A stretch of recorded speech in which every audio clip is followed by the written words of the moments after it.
how we can learn from past mistakes. Again, a challenge you've had, and it could be business, personal, whatever it is, failure, whatever you want to call it, that you think the listeners could, that maybe has helped you the most. Yeah, let's go back to the point in time that I mentioned of where, there were death threats on my life and I'm called a white mother effer and whatnot, right? A part of me was reacting against that and defending myself and just putting up my, earmuffs. I don't need to hear this. I'm not a colonizer. I'm not a racist. Thankfully, the other parts of me that said, okay, be curious, learn, lean in. What are people saying and what do you need to learn from this? And what I learned was, I'll go back to that phrase I was using. We were doing work for the community, which was inevitably treating people like charity cases. Hey, we're going to come in here. We know what you need and we're going to do it because we have the resources to do it. And we didn't talk like that. At the end of the day, that's what people were hearing because we weren't as relationally connected and truly hearing as we needed to be. And so we shifted to where we learned to do the work with people. And I think this applies to all areas of life. In fact, I back it up even more. I'd say when it comes to neighborhood revitalization, there's 3 ways we can do it. To a community, that's displacement and gentrification. For a community, that's charity. With, that's where real transformation happens. And I grew exponentially during that very uncomfortable time.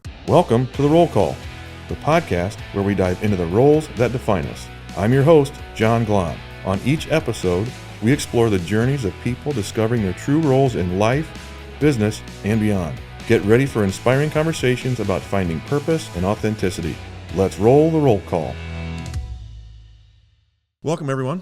I'm John Glahn. I have with me good friend Chris Lambert, the nonprofit boy, I should have come up with a better one, but extraordinaire, just absolutely something. And we'll dive in some more on that. But we're all here and accounted for. That's the roll call. Let's get started. So Chris, we have a story that goes back, right? We went to high school together. Crazy. We competed together. We weren't like best buds or anything like that. Yep. No animosity, but we went to the same high school. We all went off and did our own thing. And I run into Chris at was my client in Detroit, Michigan. I don't even know what the number of years ago, 6-7 years ago now, I think, maybe. I don't know. I'm going to say 2014 or 2015. Was it even longer than that? Yeah. So, again. A minute ago. Hadn't crossed paths. He goes to a rival college, IU, and I go to Purdue. So then there's even more divide, right? Then life happens, and we're going to get into that. But we just happened to come across each other in Detroit, and we just talked about probably the only 2 Wawasee high school graduates. Definitely. Probably, definitely. In the Detroit area. And God brought us together on that on that day. And there's so much more after that. So I wanted to bring you on to this podcast because you're an incredible inspiration for what you're doing for people, what you're about to do for people, and you're just getting started and who you are as a human being. So welcome, Chris Lambert. John, thank you. Glahn, you the man. Yeah, and I didn't even get to explain, right? You are Life Remodeled, founder of Life Remodeled, and I'll let you describe that for what the city of Detroit, and I'll chime in. And also Next Level Nonprofit, which is the next big boom to change the game in the nonprofit world. So welcome. Brother, great to be here with you today. Yeah, awesome. So, I know that you could go through so many stories about how you got here, and I'm down for any and all of it. Okay. We'll go wherever you want to go, man. I'm going to follow your lead. Yeah. So what brought you, let's talk about Life Remodeled. What's Life Remodeled? All right. So I always start with why, right? Why does Life Remodeled exist? Yeah. It's because we're absolutely convinced that Detroit residents have all the talent they need, but many don't have access to all the opportunities they deserve. When we talk about an opportunity gap, right? 3 statistics that many of our listeners will know, others will not. Yeah. Right now, 88% of 3rd grade students are currently reading below grade level. 30% of Detroiters can't access the health care they need. And Detroit residents' median household income is half that of suburban residents. So what we do in response to this reality is we repurpose large vacant school buildings into one-stop hubs of opportunity for community thriving. We then fill these buildings with the best and brightest nonprofit organizations that are providing services directly requested by community members, and we help them collaborate to make far greater impact together than any of us could ever make alone. That's incredible. If anyone paid attention to those numbers. And you just were telling me about, so now what you actually do. So that's the why. Yes. So how do you actually now? Yep. What have you done, I guess? Well, the why was the talent is evenly distributed all over the world, but opportunity is not, right? It's another way to say it. Yep. The what we do is repurposing vacant school buildings. The how is then we fill them with these nonprofits who are moving into a space into Detroit neighborhoods. And for our listeners familiar with Detroit neighborhoods, some of those neighborhoods aren't yet in the condition where an organization would necessarily feel confident to move in. Mm-hmm. But by creating this space where we're all in one place and we're working collaboratively, we've been able to now bring resources directly where people live, which is where the resources need to be, right? And no one nonprofit has all of society's solutions, right? And so by working collaboratively, we're actually able to make far greater impact than working in silos or working in isolation. Now, I happen to know and have heard that, sometimes it hasn't been, even though your intentions have been the best, right? What you just said, you want to go in and help. How has the local response been from day one-ish to kind of where things are now? Yeah, well, day one was actually pretty great when we moved into the city of Detroit, but then there came a time and point where all that shifted and I had death threats on my life, and it was a real shocker of the reaction. But basically, the genesis of when we started in Detroit, we used to renovate existing high schools. And we would mobilize 10,000 volunteers in the surrounding neighborhood, and we would repair owner-occupied homes. So all in all, we would spend 1 year in a neighborhood. We'd invest about $5 million, and then we were gone, right? And so everything was great when we did that. When we shifted our strategy was in 2017 when the school district asked us to repurpose a soon-to-be vacant school building. We first informed the community that this was the request and that we were going to take them up on their offer, and everyone was excited. However, what we did not tell them, because we weren't supposed to make the details of the negotiation public, was that we were acquiring the building for $1 a year for 50 years. I, in my ignorance, thought that people would be excited about us getting the building for only $1, because then we could invest more money for the community, right? And the key word there is really for, and I'll come back to that in a minute. But basically, long story short, when we made the news public, people were absolutely furious. And I was called a white mother effer and less polite language than I'm using right now from public meetings and stages. And at first, I was very much in shock of the reaction, but then eventually I began to realize why they reacted the way they did. Many were right to react the way they did. I represent, based on 400 years of history, right? And in the city of Detroit as well, and gentrification and displacement, where people are pushed out of their neighborhoods. And so what it led to was me learning to listen even more effectively and work collaboratively. Instead of doing work for the community, which is charity, we started working with the community, which is where transformation really happens. And so now you have a new project. Yes. That is even grander. Yep. Right? More money involved. You name it. Sure. Has it, from those learnings, how is that translated from your ease and the buy-in from the community? Night and day. So before we bought the school building that we just purchased last year, we actually went to the community leaders and we asked them, we have been asked by the owner to buy this building. We would like to do this project, but we're only going to do it if you're for it. I thought for sure they would say yes. I was also convinced there'd be at least two people who were going to stand up and say no, right, for various reasons. I was wrong. It was a unanimous decision. They said, please come here. We want an opportunity hub. We've seen Durfee. We've been in Durfee. This is exactly what this community needs. And so that was night and day different. Also, the fundraising has changed drastically. So when we first repurposed the Durfee building, which is now called the Durfee Innovation Society on the west side, I would walk my friends through who were philanthropists, and they would put their arm on my shoulder after I showed them the vision and got all excited. And they say, Chris, you need to run away from this project because there's not a business in sight. And as to my own words, 80% of people who lived within 4.5 square miles lived at or below the poverty line. Yeah. They said, you'll never get this building to even 50% occupancy. That was 2017.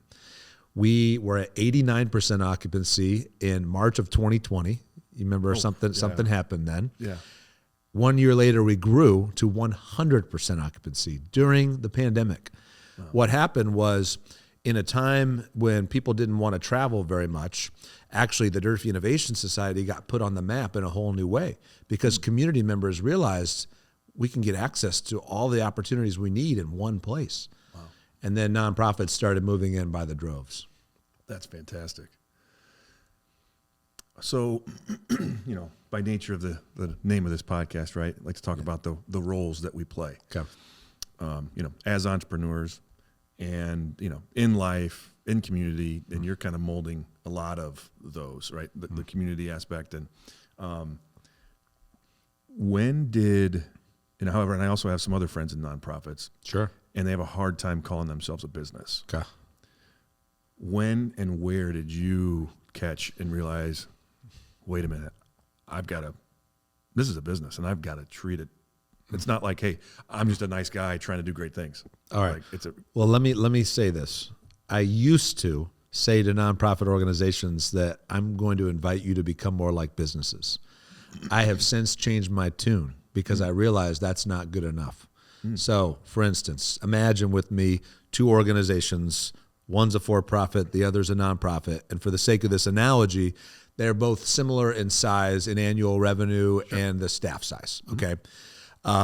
In my opinion, leading the nonprofit organization is far more complex, and here's why. And I'm going to oversimplify the for-profit world so you can push back on me, please, right? Yeah. I might be wrong, but if you simplify it down to its core, when a business is selling goods or services at market value to its customers, as long as they can keep their customers happy and produce a quality product or service, everybody eventually is going to win, right? Mm-hmm. In the nonprofit sector, this is not the case. Our clients, our customers are not paying for their services typically.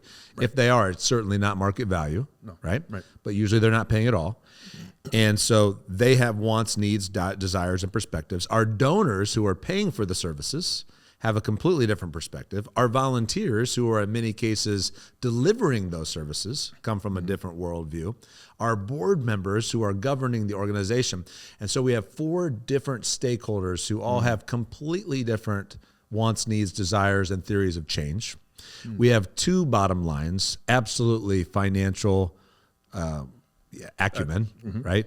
Not profit, but no money, no mission. Right. Okay. But more importantly, measurable social impact.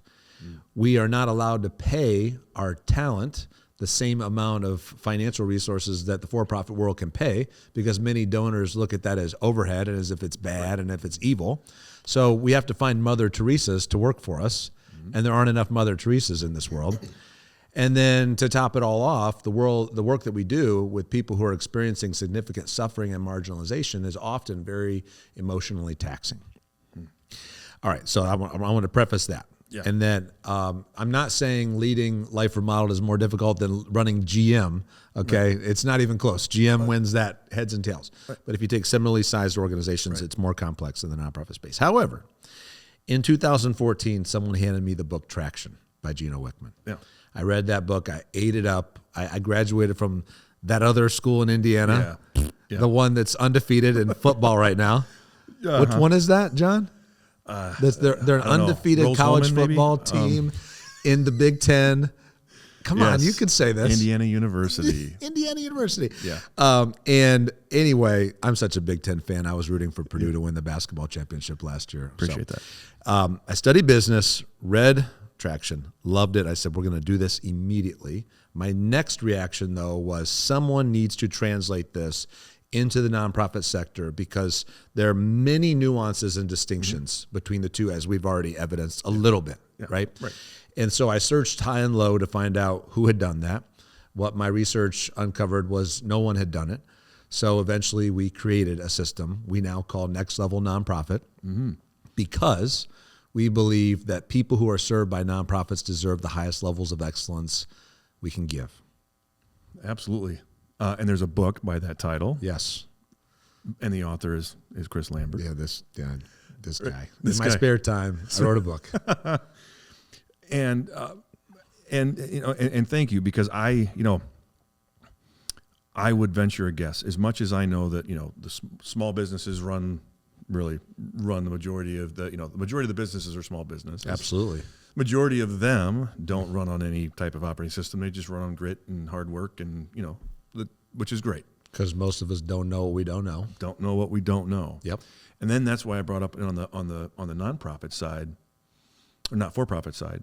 It's, you still have to run it as a business, but like you said, there is different complexities for Yes. sure. Yes. So when all the more reason we need an organizational operating system. I believe every business and every organization needs an operating system.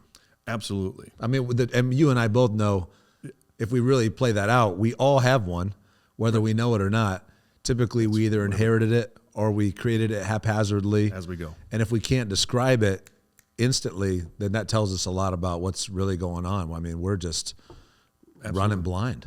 And running is the real answer, right? Running in quicksand, just constantly running, right? It's cumbersome. Right. And now, where again, many for-profit companies, as they grow, they generally have funds to figure this out, or whether they're part of a peer group or whatever. Yep. There's plenty of opportunity for profit businesses to learn about, best practices and some other things. Yes.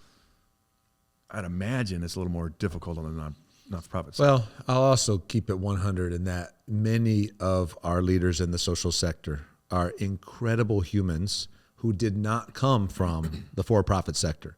And unfortunately, a lot of us, and I'm not one who's done this, but stiff arm the for-profit sector and label it as exploitative, right? Yeah.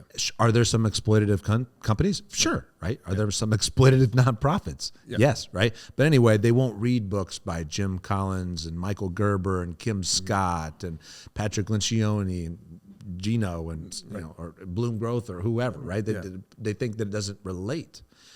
And honestly, this is one of the reasons I changed my tune on using the word business, because even though it's true, look, I agree with you. Dirty word. Right? It's a dirty word. Yeah. And so that's, again, the point of using the language that nonprofits speak is essential to introducing an organizational operating system to them. Now, many people just, and myself included, before, I made so many mistakes in the first 4 years of leading Life Remodeled. There were so many things I did not know what I didn't know.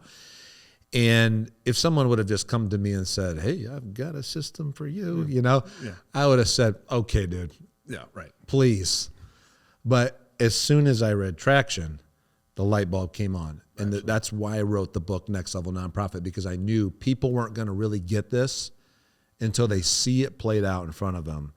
But in the for-profit world, a lot more people are aware of the need for an organizational operating system. Right. So I know, obviously, your heart, and here's the other part, right?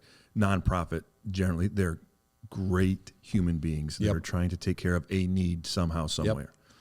So to your point, like they didn't come from the profit world. Big hearts. Huge hearts. Very little attention to their inward internal systems that would actually ensure greater impact and greater reach.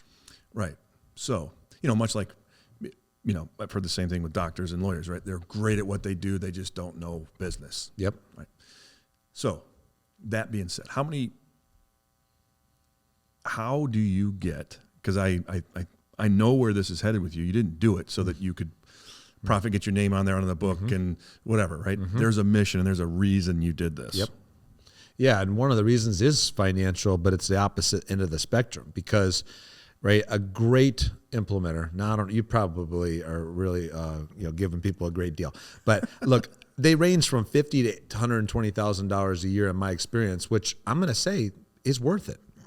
I mean, at the right size, at the right pay level. John Glahn $120,000 a year. That's fine. We can do that. And it is worth it. Now, I'm not saying that tongue in cheek, right? Yeah. Because the value is more than 10x financial in a short period of time. But in our sector, in the nonprofit sector, you tell somebody they're going to pay $30,000, $40,000, $50,000 a year or more for this coaching, they're going to like look at you like you just, fell from I don't know what planet. I could hire a couple people and make more impact. People are thinking from a scarcity mentality. They're thinking exactly about the moment. So we have said that price affordability is critical to our model. So we charge $20,000 a year for a nonprofit between $500,000 a year in annual revenue and $3 million. If they're over that, we charge a little bit more, but it's not much more, right?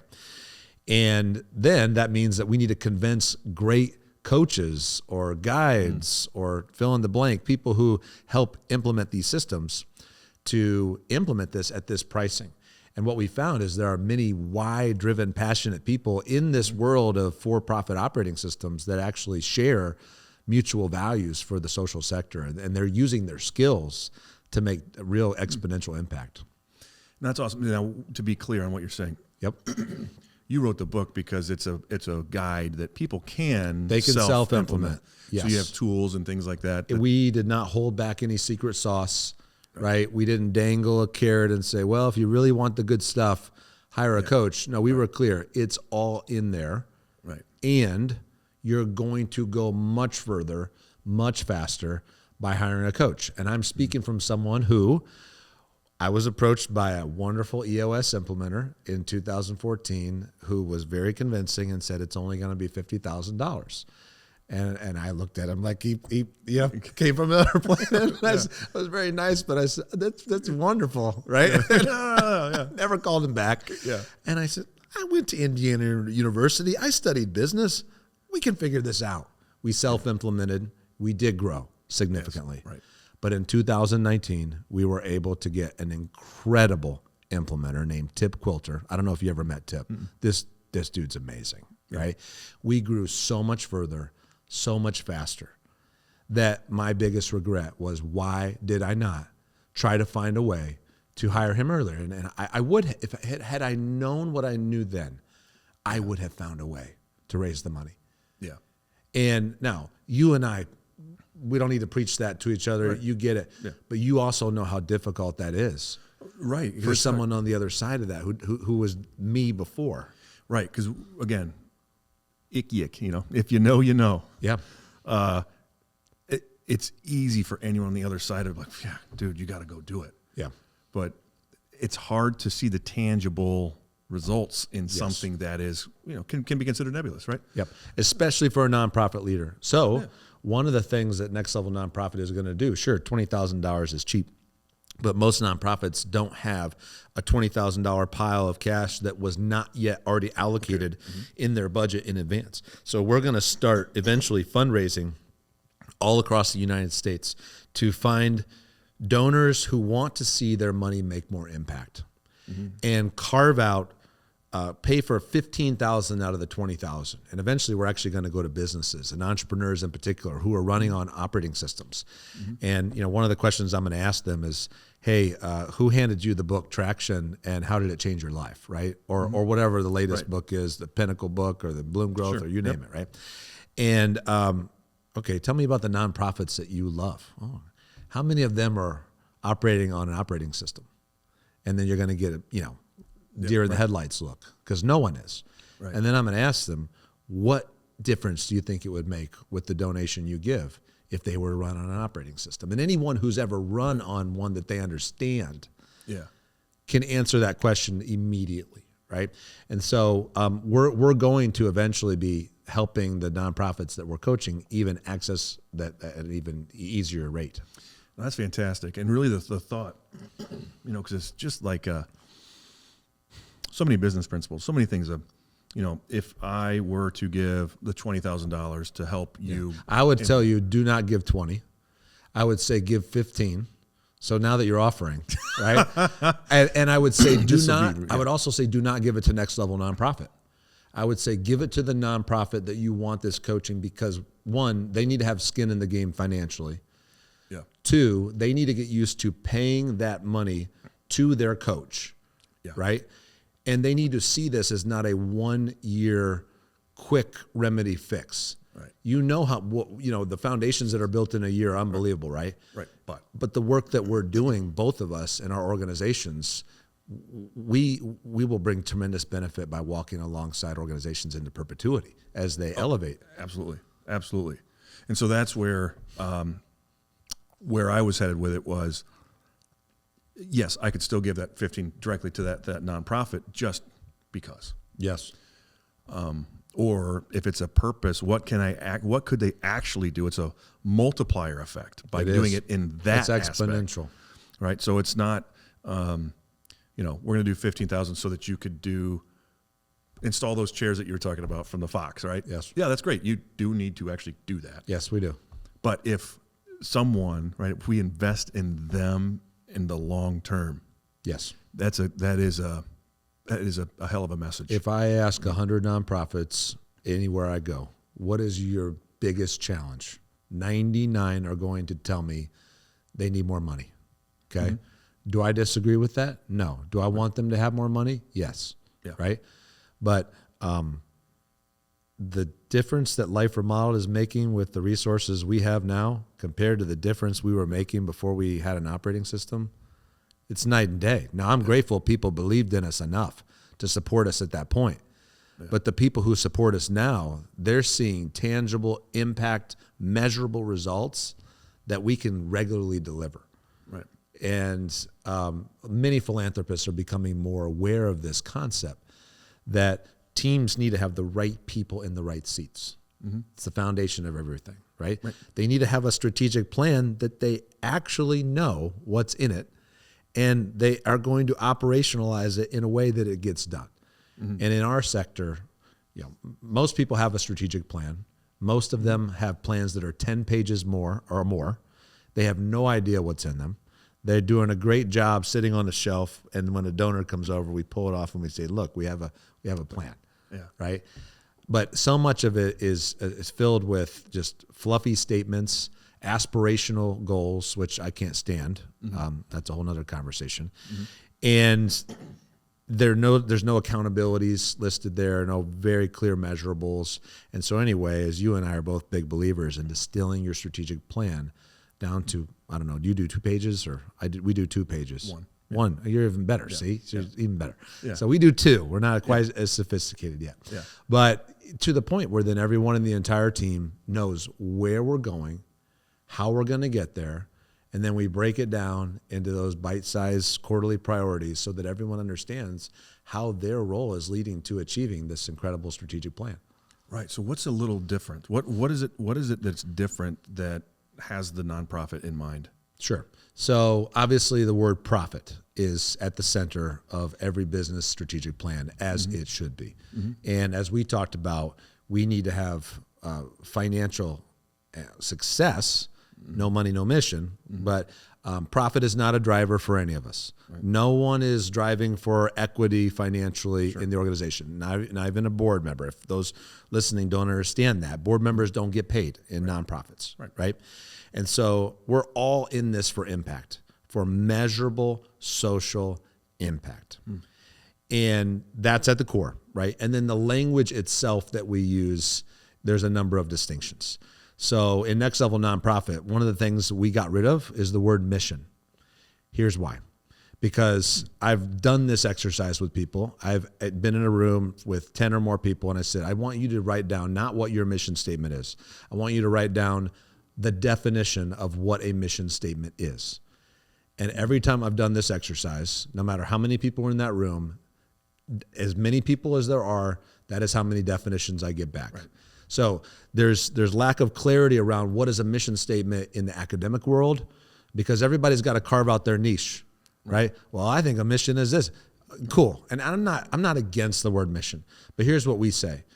Tell us why your organization exists, which is what I did earlier with Life Remodeled, and I did it with Next Level Nonprofit. Tell us what your organization does, okay? Mm-hmm. And then tell us how you do it. Those were the questions you asked me, because that's the way we talk every single day. Right. And when it comes to strategic planning, we've got rid of anything that's a colorful, kind of like marketing word. Gone, right? We don't even use rocks. We just call them quarterly priorities because that's what they are. Our weekly leadership team meeting is literally called the weekly, right? Because it happens every week at the same time, starts on time and ends on time, right? And so we're big believers in clarity. And I know you are as well, right? We want people to say what they mean what they say. And then when we set our goals, now we're very intentional. We set SMART goals, but we change SMART just a little bit. So S is specific, M is measurable, A is ambitious, R is realistic, T is time bound. Because what we found in the for-profit sector, after SMART goals, people got smart and they realized that I'm going to be held accountable to this goal, this quarterly priority, a rock. They lowered the goal. And so we don't allow that in our organization, but what drives us is the why. And so every time we're setting a quarterly priority, or our 10-year moonshot that we call it, or our 3-year picture, right? Is it ambitious? And is it realistic? Right? So again, you go to the literal 10-year moonshot that President Kennedy laid out for our country and for our world, right? We can all testify that was ambitious. Yeah. In fact, many, though, considered it impossible, right? The math didn't exist to bring the spaceship safely back to Earth. Right. The technology didn't exist, but it was realistic. Now, if he would have said we're going to Mars, that would have been ludicrous. We can say that now. Right. If he would have said we're going to go to the sun and back, I don't think that's possible. Right. Can we agree on that? Yeah. Right.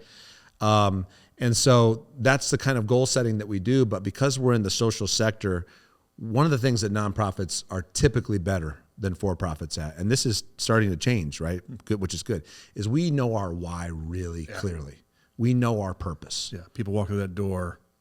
We got that down. Yeah. Okay. And more companies are getting that down, which is brilliant and really important. Right. Mm-hmm. And so anytime we're starting to set a goal that's not ambitious, that why draws us right back. Mm-hmm. Right. And even, again, more effectively than saying, well, what's your mission? Like, no. Why do you get out of bed to do this work? Yeah. Oh, yeah, this is why. Right? Mm-hmm. Talent's evenly distributed all over the world, but opportunity is not. What am I going to do about it? I'm going to increase access to opportunities. Yeah. Man, that's fantastic. So how are we getting that message out? How are we multiplying your effect to get this out to people? Well, you're doing it right now, so thank you for that. All your listeners are doing it by listening this far in. So thank you, everybody, right? And the book is available. It's on Amazon, or you can get it anywhere audiobooks are found as well. Mm-hmm. And our coaching is available now in 3 states. We're going to be in 9 states by the end of this year.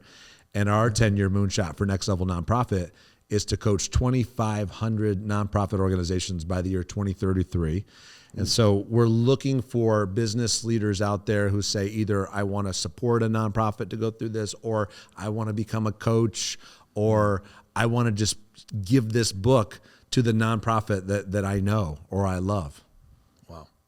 No, that's why just God putting you back in my life has been such a blessing. You're making such an impact. Yeah, it's mutual, brother. Iron sharpens iron, and you connected me to the event that we're at on this very day. So I'm grateful for you. Excellent. Thank you. So going back now, getting beyond that, because I said the roles that we play. Yes. You blend community, you blend business, right? Now how about on the family side? The roles that we play there. Yep. I know you got kids. I know, remember our call, they got the basketball bug, maybe a little bit like you do, or did, or no? What's your role in life? What's going on? It's funny. So we're at an event right now, right, a conference where one of the sessions I'm going to go to, this couple has figured out how to integrate a strategic plan, right? What does Bloom Growth call the strategic plan? The plan into your marriage, into your family. So I'm excited to see how that's going to unfold. Okay.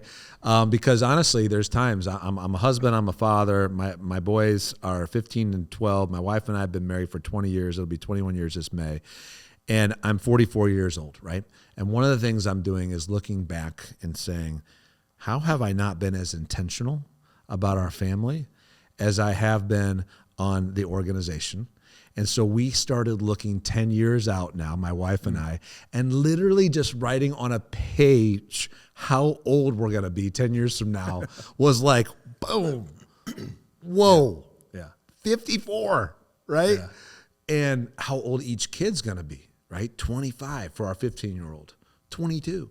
And where are they going to be at in life? Right. And what do we need to do between now and then? So, okay, my kids would say I've done a pretty great job. Thankfully, and they still think I'm cool. So that's good, right? For teenagers or one's a soon to be teenager. But I look at the fact that these kids are going to be out of the house soon. I know that's true for you too. Yeah. And I'm going to lose all my influence, or the 90% of it, right? Yeah. By the time they do that. So it's like, okay, I am prioritizing them, but I'm leaning in right now to say, what more can I do? Yeah. And just that intentionality is it's challenging and it's exciting.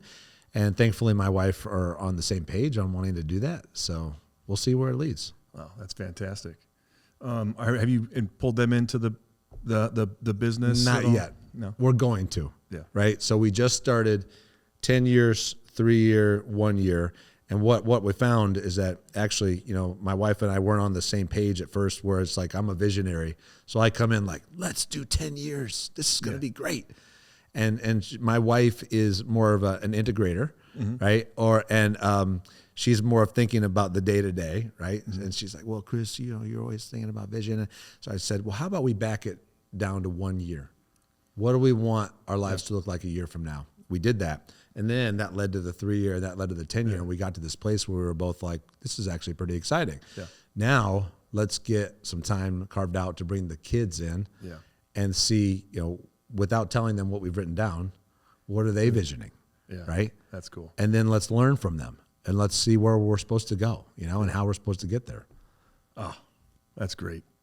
That's great. And they're obviously, you're a great example for them to see what impact you can have. That's not, again, a career path is generally not thought, hey, I'm going to go work for a nonprofit and I'm going to work for pennies on the dollar. Yep. Right. That's just not something that many parents are leading their children to a mission like that. Sure. Not many anyway. Most, I know most some aren't. are. Yeah. Right? Most. And so there is a career in significance. Yeah. Right? Well, and I would say the same with you, brother. I mean, I don't believe in a sacred secular divide. Yeah. I don't believe in such a thing as like church as a building. I personally believe it's a way of life.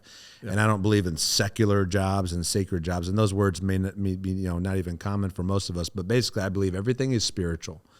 All of us have callings on our lives. We're all uniquely gifted, right? With superpowers or geniuses, as you utilize. And the work that we're doing out here in this world, it all matters. Now, some of us might not be doing the work that best aligns with who we really are and why we're on this planet. I believe you are, right? And probably a lot of our listeners are as well. But I want to make sure people understand that there's not more nobility in doing what I was created to do than you doing what you were created to do. Yeah. Okay?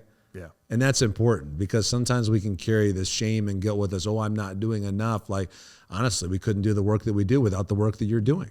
Right. So. Oh, what a great gem, right? Yeah. In the humility in that. Wait, I do like to end on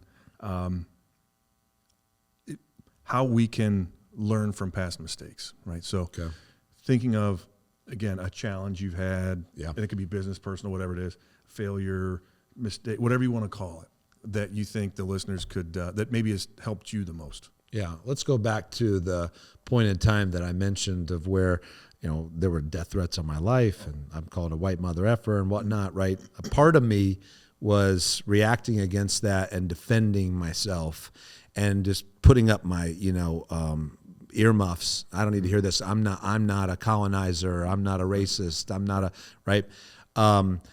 Thankfully, the other parts of me that said, okay, be curious, learn, lean in. What are people saying and what do you need to learn from this? And what I learned was, I'll go back to that phrase I was using. We were doing work for the community, which was inevitably treating people like charity cases. Hey, we're going to come in here. We know what you need, right? And we're going to do it because we have the resources to do it, right? And we didn't talk like that, right. But that at the end of the day, that's what people were hearing because we weren't as relationally connected and truly hearing as we needed to be. And so we shifted to where we learned to do the work with people. And I think this applies to all areas of life. In fact, I back it up even more. I'd say when it comes to neighborhood revitalization, there's 3 ways we can do it. To a community, that's displacement and gentrification. For a community, that's charity. With, that's where real transformation happens. And I grew exponentially during that very uncomfortable time. And so whatever any of us are facing right now, right? Maybe we're receiving some very intense constructive criticism that we believe is completely unwarranted. Yeah. Maybe from the person that we love the most. That never happens for us, right? No. And then there's the, difference of leaning in and saying, okay, how can I really listen to what this person is saying and understand from their perspective and actually potentially learn something that can change my life? Wow. Right. Because they're in most cases, they're telling you what they're looking for. Yeah. We're hearing something else. Yeah. Or our loved ones or people giving us some feedback. They're doing it out of love. Like they really are trying to do the right thing. Yeah. Usually. That's beautiful. Yeah. Usually. That's beautiful. Well, thanks, man. Again, Next Level Nonprofit is a book. How else can people connect, help you if out? they want to learn more about Life Remodeled and the vacant school building we're repurposing on the east side, that's You need Life some money. Remodeled. We need $2.3 million. Liferemodeled.org, LIFEREMODELED. Awesome. And Next Level Nonprofit is a website. And that's as well. nextlevelnonprofit.org. That was a whole nother scenario where this other guy had recently bought the website before I even wrote the book. And I'm like, oh my goodness, now we have to come up with another website. And we did. And about a month ago, I felt in my spirit, God say to me, call that guy up, make him an offer. He's going to sell you the website. And I'm thinking, but he just started this company, right? Yeah. I'd never talked to him. I called him up. He's like, it's really funny you're calling. About a month ago, I was thinking about selling it. And I started with a low offer, and then I offered him, I said, maybe this money, or I offered him 500 more. He said, no, let's go with the lower number. It was crazy. So we have nextlevelnonprofit.org now. It's God doing his work. Yeah, amen. That's fantastic. Amen. Love it, man. Everyone connect, help Chris, help nonprofits move forward in this world. Thank you. Thanks all. For the podcast, let's listen, follow, share with people.